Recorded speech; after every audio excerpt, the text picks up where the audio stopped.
Welcome to ClubhouseNews.com. You're tuned in to Clubhouse News Weekend for the week ending Saturday, July 11th. I'm Jenny. And I'm Joshua. Pope Francis, the revolutionary leader of the world's 1.2 billion Catholics, toured South America this week, where he was greeted by millions of cheering admirers. Born 78 years ago in Argentina as Jorge Mario Bergoglio, he worked some pretty crazy jobs as a future pope. Jobs like nightclub bouncer and chemist before rising through the ranks of the Catholic Church and becoming pope in March of 2013.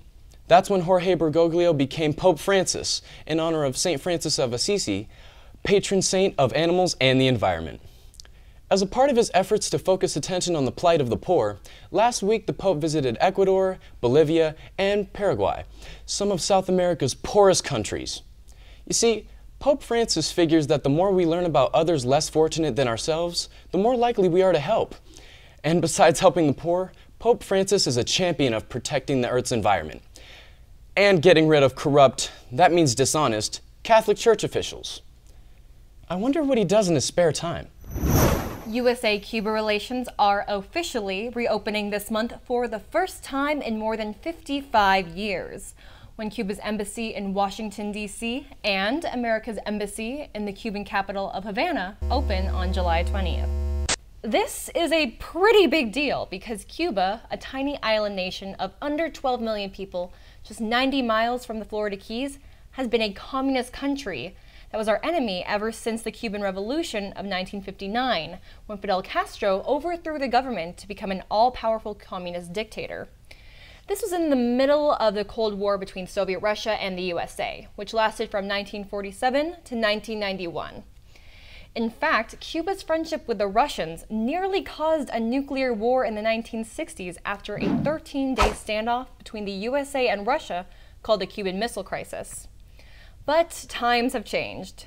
The Soviet Union fell apart in the late 1980s, Cuba got poorer, and Fidel Castro got sick, with his brother Raul taking over as their president in 2006. Last December, President Obama announced that the USA and Cuba would reopen relations following negotiations that included Pope Francis acting as a sort of referee. And later this summer, the USA's highest diplomat, Secretary of State John Kerry, will become the first U.S. Secretary of State to visit Cuba in 70 years.